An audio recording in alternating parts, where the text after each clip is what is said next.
As businesses increasingly shift towards consumption-based pricing models, the role of customer success has evolved into a pivotal component of not only keeping customers engaged, but also unlocking new revenue opportunities.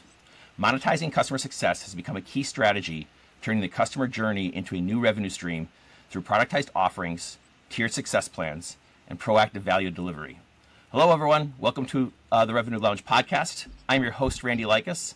And in this episode, we will dive into what it takes to transform customer success into a powerful revenue engine.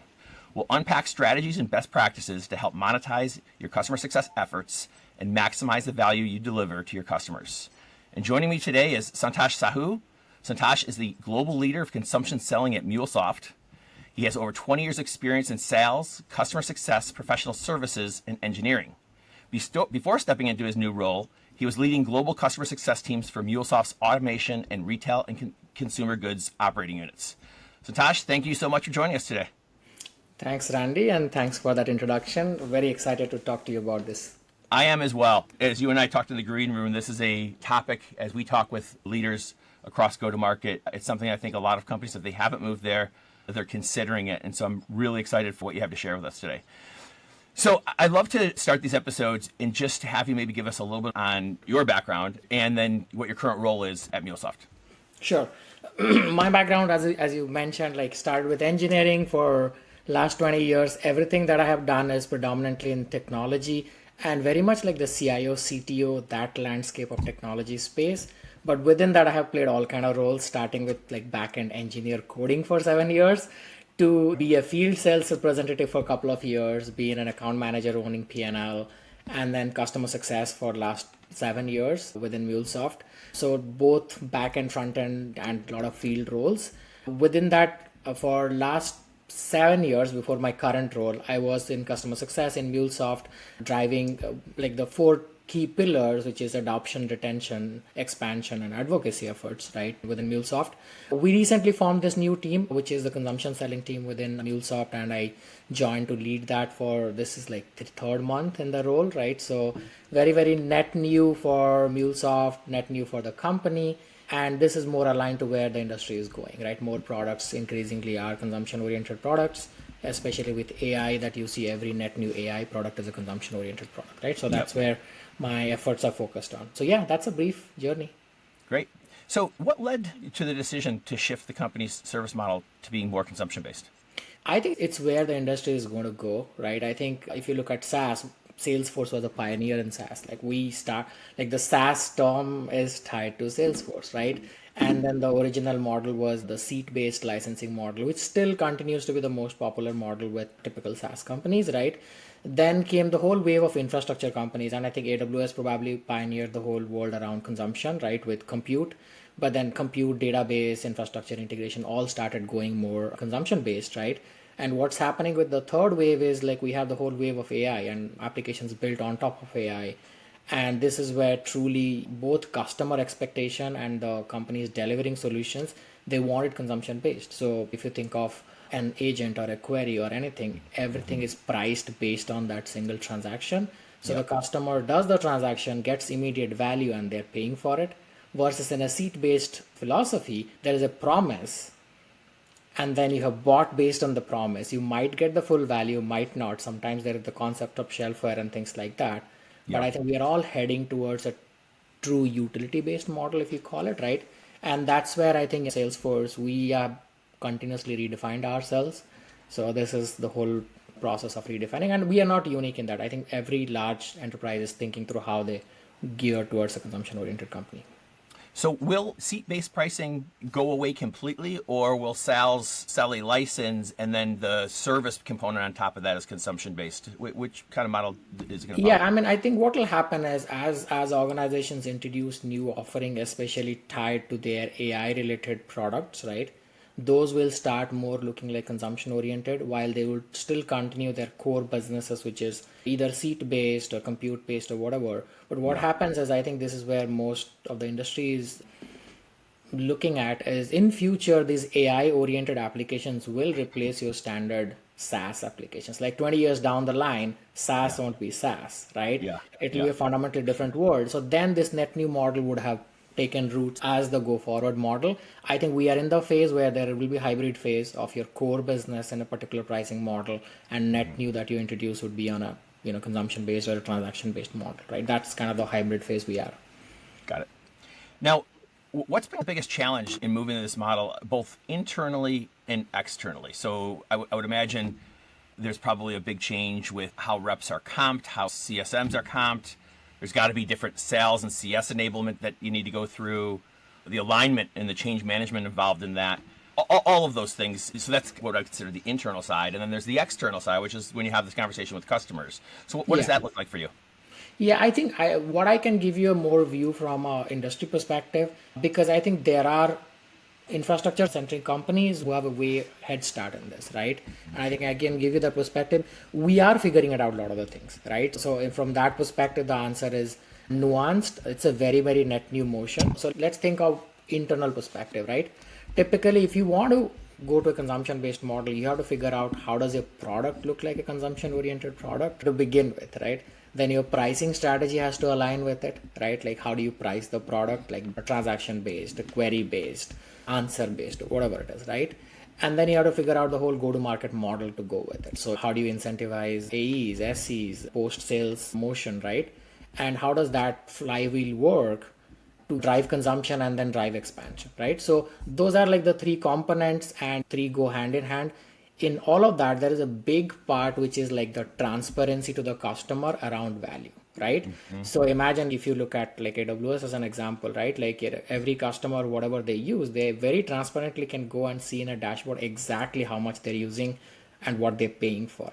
Like I in fact take a step back. If you have a electricity provider, you can log into the portal and see exactly how much electricity you used, how much gas you used, how much you paid for it, right? Yep. So the level of transparency of tying value to your usage is a big component in gearing towards it, and this is where you building the tooling inside and exposing that to customer to be able to visualize. So from our perspective, we are working on all of this, right? We're working on figuring it out, what the product is going to look like, how is our pricing methodology going to look like, how is our go to market motion is going to look like, and then change management in each of that places, right? And then there is the whole customer education side of it, like taking that script and then getting customers on board with this new model. What we have seen is naturally customers are extremely interested in getting on board. What they want to figure out is, does the value go in proportion with cost, right? Because you would have seen innumerable articles about, oh, my AWS cost is my biggest line item in my whole P&L, right? Yeah. It's consumption based, but what happens is once you get used to it, you see value and you start keeping consuming. So what your CFO needs to know is, great, new model, do I end up exceeding even more than my current spend, right? So Yeah. there is that change management piece from customer perspective. So yeah, we are working on all of that. We are very, very early in the innings if you look at like as an entire org, and I think most orgs are in that phase, right? I think pure play infrastructure organizations like AWS or MongoDB or Snowflake, I think they are slightly ahead in that, but they are Yeah. also redefining what happens in the AI oriented world, right? They are also trying to redefine themselves beyond just compute. Yeah. Like now they're deploying AI, how would that model look like? Yep. In your experience so far, and again, let's preface it to say that you're still Yeah. fairly early in this, but as you've been talking to customers about moving over to this model, I think a lot of people are interested in it, but I think that there's also some uncertainty or risk, meaning, will I end up paying more under this new model? And so as you're having those customer relationships, how are you helping them feel better about the risk of not necessarily knowing what our costs are going to be at the end of the year compared to what it was in the previous model? Correct. So I think two key ways, right? So one way, if you look at how softwares are bought, especially enterprise softwares are bought, there is always like a centralized entity which ends up buying, like at the end of the day, and then they start charging back to all of the entities who use it, right? So for example, if it's a infrastructure software or a database software, there is somebody within a CIO or CTO org which owns it, pays for it, and then they charge back to a financial department or marketing or whoever uses those products, right? So in that case, sometimes this situation happens when you bought, let's say, X amount of capacity and you can only charge back X minus delta, right? Because you have to then have entities which are going to ready to pay for it, right? In this new model, what happens is it's very transparent. You only buy X that can be charged back because your buying motion is very, very fast, right? Yep. The units are way more granular that what you're buying, seat versus transactions, right? Yeah. So for their perspective, one of the biggest thing that gets solved is they can monetize everything that they bought, right? And they're not like buying something additional that they're not able to charging back to their organizations, right? Yeah. So that's one of the things, and that is very interesting to them, right? Because in the past, they have got promises from all these buying organizations. Based on that, they made a purchase, and then they are not able to charge it back, so they have to spend from their pocket, right? So the second is also transparency, what I mentioned, right? Now each of their constituents who use this particular product that they have centralized procured, they can clearly see what they're using, what the value they're getting, and what they're paying for it, right? Because everything is so much granular, right? Right. A seat, like a seat could be $5,000. A transaction could be $5, Right.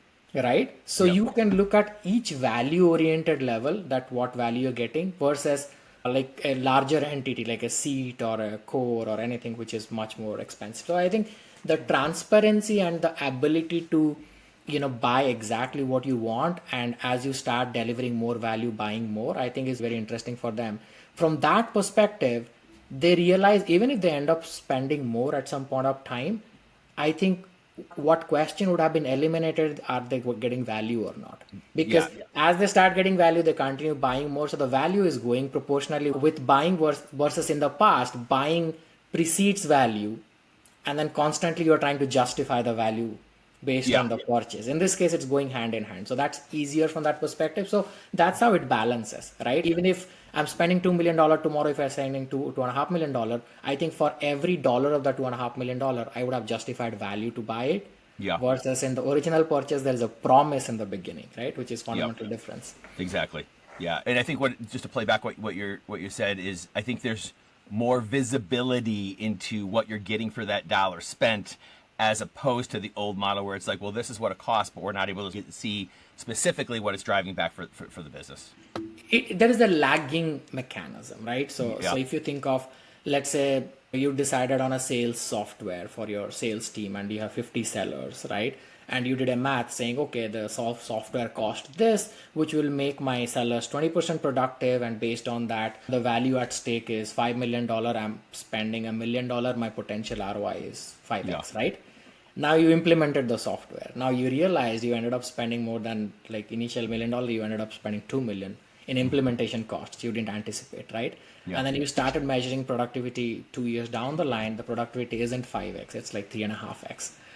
So then the numbers didn't align from the original promise perspective from CFO. In Yeah. this, what happens is you didn't buy $1 million, you bought $100, or not $100, let's say $10,000, right?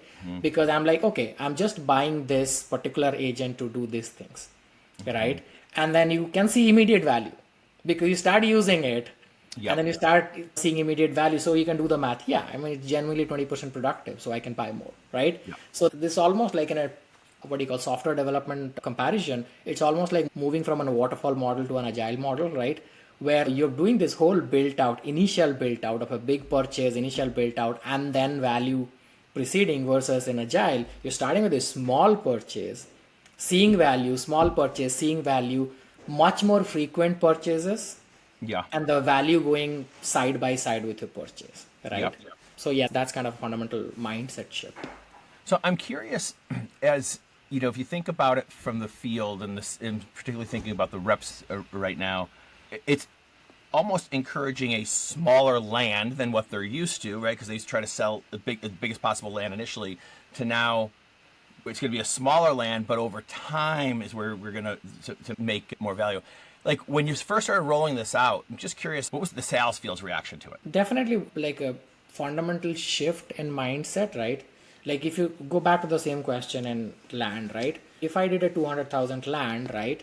That's a big chunk of my that year's quota, right? Yeah. What I can do is I can then focus on the next land versus, and this land 200,000 takes time to get consumed.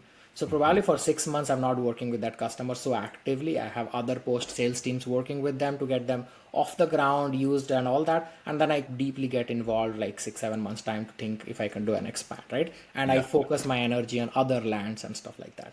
In this world, when you did a 30,000 land, definitely it's a smaller part of your quota, but the next expand could be a month away. The next expand after that could be another month away. So what you happens is it's a continuous relationship for the entire account team from land to the next life cycle, right? Nobody gets disconnected because you did a small land, the built up is very, very fast, the implementation. The value gets delivered pretty quickly, and then customer is ready to buy more even faster. So you as a AE, especially sales rep, you are continuously engaged, right? Because you're getting value more frequently, constantly throughout the life cycle. What it does, I mean, me coming from a customer success world, actually that delights me because the whole account team is invested with the customer as the customer is growing, Yeah. right? It's Yeah. not very territorial. Well, like I landed, let me give it to you guys. Yeah. You kind of make sure see through the implementation, and then I'll come back when the account is again ripe for expansion, right? Now I Yeah. have to stick around because yeah, expansion will happen very, very quickly, and that way I'm also continuously helping customer get the value and then reaping the benefit of expansion, right? So a very different mindset in terms of a seller, because for them land is probably just the beginning, and then expansions happen very frequently, smaller, very, very frequently. Yeah. And that's the investment they have to do, not them only, like the entire account team. Yeah. Right. And that's great for a customer, right? Because they see that same investment from pre-sales to the entire post-sales life cycle. Yeah. Now, what about on the other side of the organization? So the customer success managers, they are in the old world. They might say, "Okay, we just landed this customer. We've got to go through an implementation process, and then we're working to make sure that we're delivering value to them." And typically, what would happen is they'd have QBRs once a quarter, and they'd talk about the value that we're delivering. That's not necessary. I would imagine the cadence of communications is much different on the customer success side of things. What does that look like in this new world? So I think there is a little bit of nuance, right? Like and this is where I think slightly more controversial topic comes in every organization thinks about it differently, and probably the most extreme is Snowflake, right? Where there's no concept of customer success manager, Right. Yeah. right? Because the entire team becomes now a customer success team, and portions of it you deliver, right? So I think my answer, as with everything, it depends on what is the definition of customer success manager within your org, for example, right? In our organization, customer success manager is actually part of a tiered package, right? It's a service package. So you actually have a customer success manager beyond just the land for our top tier customer success or success plan package that we have, right? So you only have customer success managers driving that in those accounts, which are those selected accounts, which are the top tier success plan. Other accounts, you have professional services teams, you have solution engineering teams, right? Yep. You have partners who are driving that. So why I'm not giving you like a straight clear answer is it's not that clear in terms of nuanced. Yeah. But yeah, if you had a customer success manager in this, let's think of that equation, right? They're still driving some of the same cadences, right? But these are not like, okay, I do an implementation and then I do biweekly cadence calls and then I come back and do a QBR and then continue with biweekly cadence calls and things like that.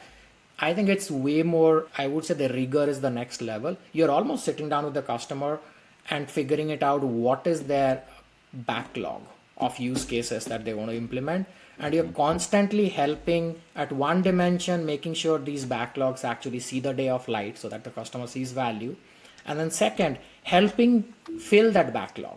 So what else can you use the product for, right? So it becomes almost like a dual mandate with customer success manager and AE partnering very, very closely of making sure there is always a backlog of use cases for customer, right? Yeah. And customer success probably focused primarily on making sure these backlogs actually go to production and get used so that the customer can drive down consumption. And secondly, helping the AE identify additional use cases which can get pulled into the backlog, and that becomes the expansion opportunity, right? So it's almost a dual mandate. So your calls with customer isn't just like how you're doing, are you blocked and things like that. The next level, so you have like X amount of credits. What's your plan to burn down that credit, right? Can we sit down and say which projects? And then I can help you make sure that you're not unblocked and actually get these things into production by the time that you want, and you can see the value, and probably I'll help you quantify that value as well through some value assessment. But secondly, let me tell you what all other areas where potentially you have more value locked in. And this is more a consultative conversation than a sales, right?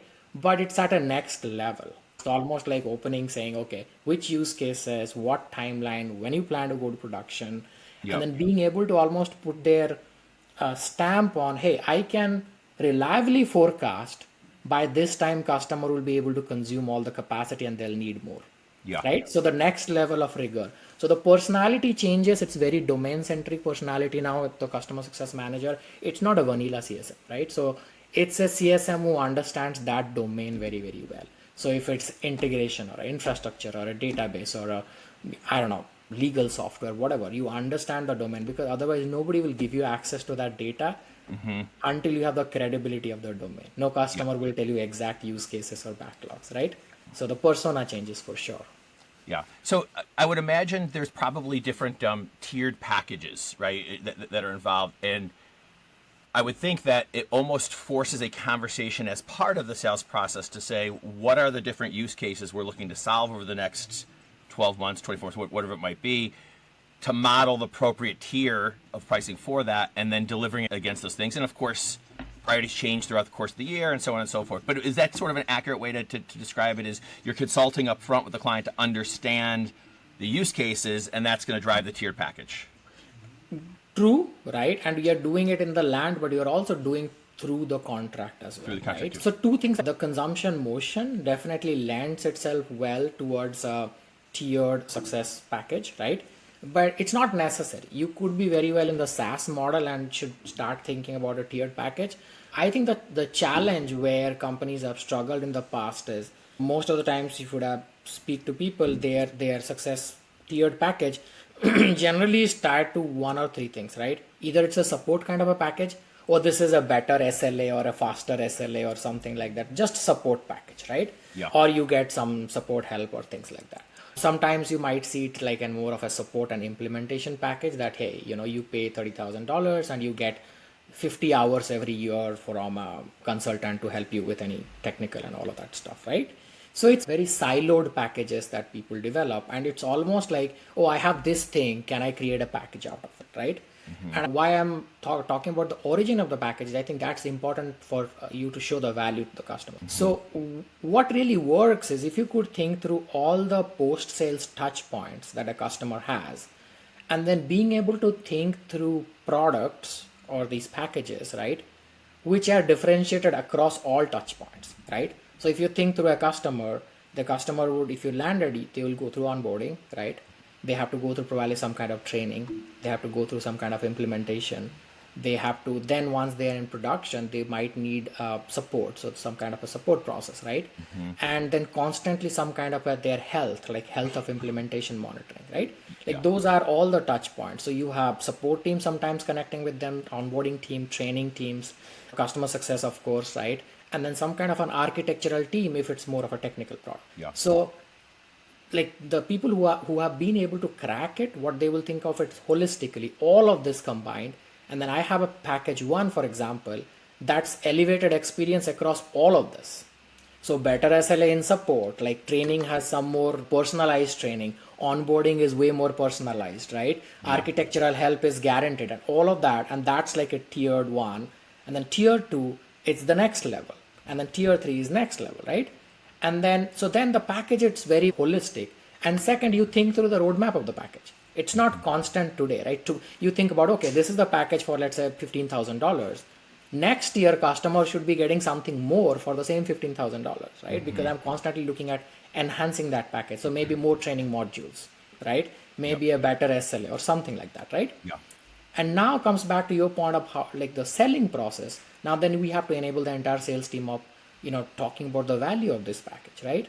So going back to your point about land, so when we are landing a customer, we're thinking through how critical are these use cases, right? That they are implementing. And then from that perspective, which are one or two or three or more areas in this package is critical to them. So I'll give you an example. If you're selling to an e-commerce customer, right, and they're going to say that, hey, your software is going to power my entire e-commerce system, right? So when I'm in production, 30% of my revenue is going to come through in the back end, your software supporting it, right? So for them, the SLAs for downtime is critical because every Yep. minute they're down, they're losing revenue. So Yep. they might decide even in the land phase that I'm going to go to this higher tier because I cannot afford to have any downtime. That's my critical area that I need, right? Yeah. Yep. What could happen also, a customer landed with the standard package and then they started building out a lot of applications or use cases around your software. And then mid through their journey, they realize, oh, we have now so much of real estate on you guys and so much of criticality and complexity. Now we need the next level because our maturity doesn't go with the standard package that we got. So from a selling mechanism, you could land with that if the customer is critical and the use case is critical. But many a times you would actually have an opportunity to expand them or move them over to new Yeah. as your application's center of gravity increases for customer, right? Yeah. It Yeah. becomes way more critical. And actually we see more happening on the second half because when the customer is starting, they have an idea, some of them, but many of them don't know what it will become as they go through the journey, right? And then they realize in the journey, yes, we love this, but now it is so critical to us and we can't afford to have downtime. We need to make sure that all people are trained and we want to make sure we're getting the most white glove experience. So we should move to the next package, right? Yeah. So yeah, that's generally how it plays out in the sales world.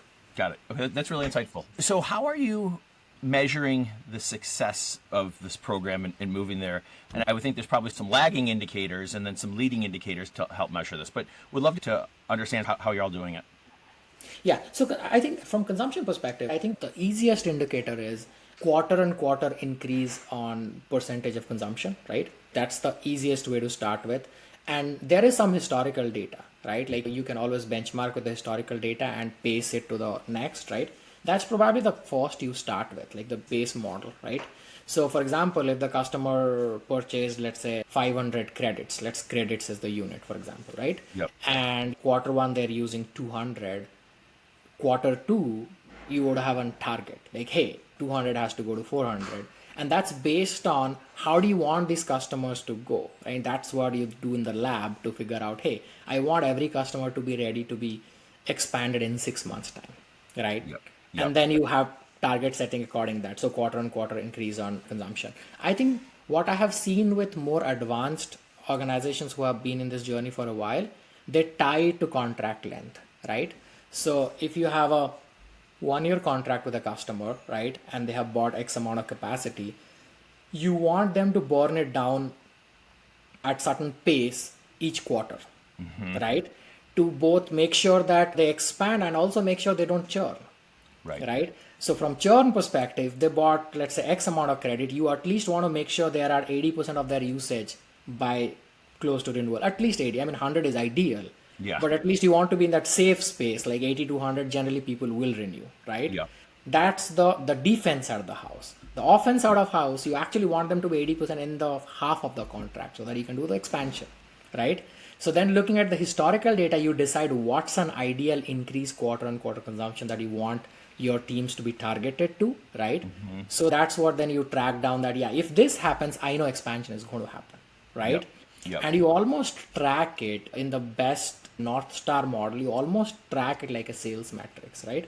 Like the way you do sales forecasting, you actually do consumption forecasting, right? To know that you're going to hit those numbers Yep. and then they're ready for expansion. So that's like the leading side of the house, right? Yep. The lagging side of house is, I think, the same two key KPIs, right? Your renewal or churn percentages and then your expansion numbers, right? Yeah. Are you growing these customers and are you saving them? Like those stay. There are companies which have experimented with advocacy metrics. Advocacy is tricky, right? NPS works sometimes. I'm not a huge fan, right? Like it tells that whether customer is engaged. It doesn't necessarily tell whether they're really happy, right? But there are other advocacy mechanisms, right? For example, are you generating customer stories, right? Which feeds into your marketing funnel and generates further revenue, right? Are you able to create like references, right? These customers will be a reference for other deals. So that's directly commercial impact, right? Are you creating public speakers for your user events, right? That's a good metrics for in terms of advocacy because these people will then drive others to use the platform, right? Yeah. Some as tactical also as it is, like every large software vendor participates in like Gartner and Forrester and all of those surveys, Yeah. right? are any of them willing to participate and give you a strong review for all of that, right? That's also a very good way to look at advocacy side of it, right? Because Yep. like, have you made them so successful that they're willing to either privately, which is references, or publicly talk about you? Yeah. And that's not only a good advocacy metrics, but that's actually revenue generator, right? From marketing funnel or reference funnel and things like that. But that's not a very easy way to quantify as an expansion or churn, right? So Yeah. that's more like working with your marketing team and figuring it out, like how to really register that. But Yeah. that's a very important area not to be forgotten. So when this idea was born to moving to this model, was it born out of like a chief customer officer who was the initial sort of executive sponsor on this? Is it more a finance organization who says we think that we can drive more revenue on this model? I'm just curious, like, what executive sponsorship is most important? And so I guess there's two questions. Where kind of was it born? And then what executives do you need to align around this to drive it forward? Yeah, I think specific to consumption, it's always like a CEO mindset, right? Because it, like, think of it, if you are in a seat based model and you go to consumption model, right, it does create, like, forecasting is becomes much trickier, Yeah. right? Seats, Yeah. you signed a 3-year-old contract, you can forecast today, right? Yeah. Consumption is lumpy, right? Yeah. It varies, things like that, right? So your CFO has to get on board, your CEO of course starts this, and then your product has to get on board, like CPO has to absolutely get on board, because they Yeah. have to build the tooling, they have to 100%. make sure the product is aligned with it, and then they have to provide the telemetry to the customers to be transparently seeing it. Your CRO Yeah. of course has to get on board, they're going to sell it, right? So they have to be aligned with it, and then your post sales organization, be it CCO or whoever leader, has to get on board. So this is definitely starts at the very top, like at Yeah. CEO deciding that, hey, we want to do this, right? Yeah. And I think the two drivers for it, right? One is definitely customer centricity. If you are the right CEO, you have a pulse of the customer, right? Like, Yeah. where they are starting to see now as their preferred pricing model or preferred product model. And that's one is where industry is going, but one, they are giving you that feedback. Like, you are getting that feedback, right? Yep. And as a CEO, you can understand the pulse in terms of, like, how strong is that feedback and how much it is aligned with where the future is, right? Yeah. So your question, it's pretty much at the very top, because if it's not very top, it can't be driven, because every team has a role. Yeah. Yes. Like- And if I were to ask a question a different way, it would be, of course, to implement this, you've got to have alignment across a lot of different functions. Yeah. If I had to rephrase the question, it would be, was it driven from customers asking for this more and more, or was it internally driven back? And it might not be a clear cut one way or the other, you know. And so that's where my question was intended originally. Yeah, there's always a strategy team that sits very, very close to CEO, and they're constantly thinking about 5 years, 10 years ahead the way, right? Yeah. The first conversation starts from that. Hey, this is where we are seeing that future is going, and we have to start seriously thinking about it, right? And then happens intense data collection, right? What's the market opportunity? And then pros, cons, and what changes that we have to do at what pace, and what will be the impact, right? Generally originates from that, and then it becomes an internal conversation, right? Because but the internal conversation starts with the external research, right? Yep. Yep. And then you definitely plug that in by validating, okay, this is the external research, are we actually hearing this from customers, or is just a pie in the sky kind of an idea? And then you go validate from your customer feedback, see, yeah, we are also getting the same feedback from our customer base, right? And then you match that kind of validating, yeah, it's a need of the hour, and then you figure out the pros and cons and the time it takes and all of that start. Yeah. Generally it starts from that strategy team, which is very, very close to CEO, which does the 5-year, 10-year strategy. Got it. Makes sense. So you've been implementing it now for, I think you've been in your role for about 3 months or so, and you've probably had several conversations this far. Curious what challenges you've encountered in talking with customers about this model, if any. And then as you're talking to customers and they're giving you feedback, what role does that feedback play in going back and maybe rethinking packages? You're still early, so maybe you're not quite there yet, but just curious where that stands. I think the first thing with customers, especially the pricing model, we have tested it out a bit, right? I think the first thing for customer is the transparency. They want to see exactly what they're using on a daily, weekly, monthly basis, right? Yep. and need to be informed when they are on the high water mark and going above the usage, how they are managing the usage. They just need to be way more self-served and self-educated on the usage, right? I think that's probably the first thing and the most transparent view of it. And they should be able to do it themselves, like self-served, right? Yep. So which is purely a product functionality, Yeah. but it's easier said than done, right? Especially if you are on a platform versus a use case. So what I say is think of Mulesoft as a platform.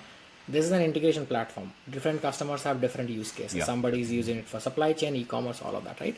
So from that perspective, they need to see very transparently what they're using, how they're using on a daily, weekly, monthly basis. That's probably the first thing they bring up, that hey, I need that level of visibility, and whatever the visibility we provide, that's not enough. Like they need further iteration to that visibility, right? I think that's one.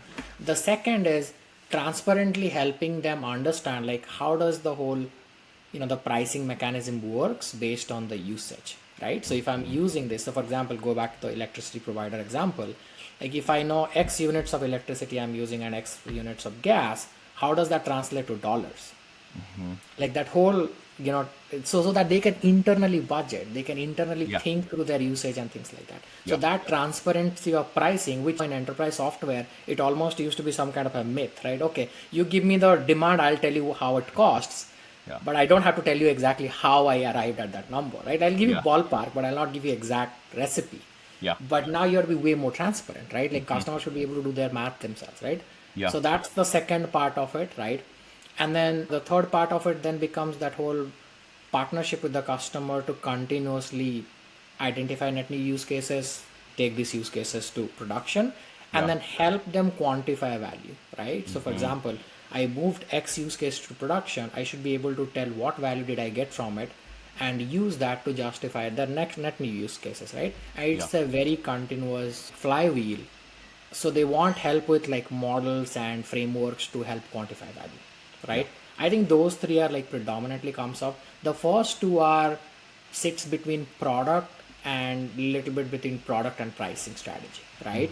So that's a lot of feedback going to product, like what kind of visibility customers want, what kind of visibility visually they want, what kind of visibility they want where they can run a script or something like that, and that updates their centralized finance repository or whatever, things like that, right? So what capabilities customers are asking to be able to do their budgeting and be able to view, and that lot of that is product related feature requests and improvements and things like that. The second part is both pricing and selling mechanism, like how much transparency we are providing in terms of customers be able to budget themselves and stuff like that, right? Yeah. And then third part is of course evolving our a post sales motion to be able to again help customer understand how to quantify value. Initially probably help them directly, but then second enable them so that they should be able to quantify value and story tell to their organization, right? So yeah, I think all of that absolutely can be addressable, but it is net new, that net new muscle that we have to build within the Yeah. organization and then deliver on it, right? Yeah. I think those are the ones that we see right now as an immediate need, but I think in early days, like we'll get to know a lot more. Yeah, for sure. What advice would you give to others who are considering the shift to consumer based? Or, I'm sorry, to consumption based. Anything that maybe lessons learned the hard way, right? That you might give others to look out for or anticipate. Yeah, I think again I can give purely from a post sales perspective. That's my world, right? Yeah. There is definitely other net new benefits of it, but couple of things, right? Definitely, um, don't have a baseline for a role and define this whole motion. So, for example, like when you're trying to define the whole motion and figuring it out who leads it, don't revert back to the role that you know. So if you came from a customer success world, you're like, yeah, this is a CSM function. Or if you came from a solution engineering, this is a SE function or a PS function. Think through it's either like a net new addition that you're building, and if you have to build it from scratch as a new profile or a new role who leads this post sales, how would that look like, right? So definitely there are elements of customer success in it, there are elements of solution engineering in it as well, right? Maybe there is an element of little bit of implementation in it, right? And from that perspective define the team that you want to have. I think that's key because people generally revert back to the thing that they know, right? And why it is important is this role for each company will look very different and very specific to that company, right? This is way more, I think, domain centric like role Yeah. that drives, that leads that conversation, right? So Yep. that's, I think, one. And I would rather look at people who understand the domain and have strong customer facing abilities, and I can teach them the other stuff, versus pick somebody who is great customer facing and doesn't understand the domain. I think that learning curve is very, very long, right? Yeah. So that's one definitely to keep an eye on, right? Second, from the very beginning, have like significant data rigor, right? And I know, like, within the customer success world or post sales world, we talk about data rigor. This is next level, right? This is not only data about like, okay, healthy customer, not healthy customer, usage and all. It's the next level. Yes, they're using X amount of capacity. For what? With specific use cases, right? How long does it take for them to put one use case in product? Like the next level of rigor, right? Because you are having frequent conversations about new use cases and expansions and stuff like that. The data rigor is very, very critical, and Yeah. so that you can run all kind of analysis and see whether it's working or not and things like that. And then I think there is learning from one thing. I think everybody can learn from sales in terms of the data rigor they have in pipeline management. I don't think like anything that like that exists in the post sales world, right? Yeah. Imagine a sales leader, they wake up every day thinking, where is my pipeline, right? Like pipeline is the king, right? Yeah. If I don't have a pipeline, there is no way for me to meet my dollar numbers, right? If you're in a post sales world, almost it has to be a similar thought process. You wake up thinking, okay, what is my pipeline of projects for the customer? Do I have enough pipelines for my set of customers of projects that need to go to production? Because if they don't, they're not going to drive consumption. And if they don't drive consumption, then my role is a failure, right? Yep. So, and we think about it, but not to the same rigor that sales does it. If you ask a seller, they will tell you two things only. This is my pipeline, this is closed ACV, and these are the stages they are. Like Yeah. very, very straightforward, very data oriented.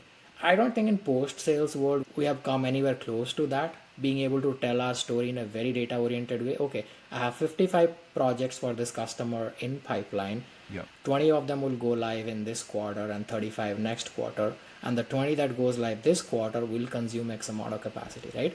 Yeah. I think we're far from that, right? Yeah. And that is what I think we all should try to get to. It's difficult. It's not that easy as pipeline management and sales, Yeah. but I think we need to get way more data oriented like sales. Yeah. And I think over time you will, right? As you have more scenarios in terms Yeah. of consumption, you'll get there, but it's a difficult thing right now.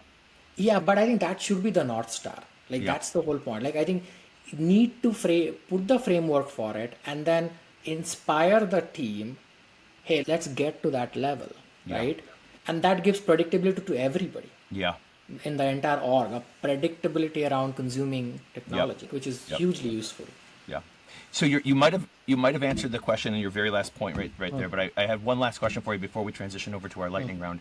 Where do you see the future of consumption-based pricing models going? And if we were to have this conversation 12, 18 months from now, what do you think would be different than where it is today? It'll be in way many places, right? Right now, if you think about consumption-based pricing, is predominantly in infrastructure, right? Databases, hyperscalers, and things like that, right? I think SaaS is still a lot more seat-based, license-based, whatever it is. I think it'll be in way more different places. The second thing, like you can see, there is this huge wave of like agentic AI or agents Yeah. everybody's talking about, right? I think all of those will be priced based on consumption, Yep. transactions, consumptions, whatever it is, right? And lot of it will be like people trying to um, disrupt their existing pricing model with this new pricing model because customers need it, and they have deliberately they'll disrupt themselves. Those are all the positive side, right? Yeah. I think negative side is, I think while people are transitioning through that, people will realize that it's not easy to do forecasting and easy to manage the numbers until you get to a maturity like AWS where there is a committed dollars and then everything else is like up or down. So at least you can forecast the committed. So Yeah. there is a lot of learning that CFOs and the entire field team would have in forecasting and things like that. I think that will be learning, but yeah, it will be way more present across large swath of organizations versus a selected few right now. Yeah. This is great. And we have had such a rich discussion that we are running close on time. So I'm going to shorten our lightning round and just keep it Sure. down to two or three. So in your new role, and cause we can keep go across your career, but I want to focus it because it's so interesting. In your new role, what's been your favorite part of it? Favorite part of it is because it's a new role, right? Like I think every time you build something, and especially I get a lot of passion from like building something out, right? Yeah. So I think that's been big. Again, getting a set of people really excited about it and getting on board with you, I think is a big part of it, right? And then learning from everything that is happening in the industry and what people have done, what has worked or not. I think I think those three, like building something out with a new set of people together, I think is a huge fun. Yeah. Now, there's a flip side to the question, which is least favorite, or said a different way, what's really hard right now about your role? There is no clear definition of it like exists, right? So you're trying to define something, and with almost you're trying to have a certain degree of certainty that this works, right? And there is always that anxiety, right? Like whether it works or not. So just being able to know when it is not working and able to pivot quickly, I think that's part of any role, but I think little more in this because how fast things are moving, right? So that I wouldn't say hard part, but that gives me anxiety, right? In Yeah. terms of like I care about pace a little bit, but I care about direction a lot more, right? So are we in the right direction? And as soon as I understand, can we pivot to a different direction? Yeah. So that's probably the most critical part, and there is not a ton of baseline out there to really look at. Yeah. With it being in an ambiguous role right now, I'm sure there's been some surprises, right? What would you say the biggest one has been for you? How it is received, I think it's received really well, right? Yeah. So I think that's me. I was worried like how this new role gets received and things like that, again early days, but I think while recruiting team people, I think everybody is excited to be in a role like this, right? Yeah. I think while talking to internal teams, everybody is excited about this thing. When I talk to my peers in the industry, they are like, yeah, this is where things are going, right? So I think just the reception of it has been pleasantly surprising, right? And second, I think the momentum just in the industry, right? If you look at, especially in AI, if you look at pretty much every large player, I think they have something similar in terms of how they think about pricing and usage going forward. Yeah. Well, this has been fantastic, Santosh. I think our listeners are going to get a lot of value on this. You've been very insightful and very candid. So thank you very much for sharing with us. We're going to wrap it up right now. So that's another episode of the Revenue Lounge. Thank you, everyone, for tuning in, and we'll see you next time. Thank you.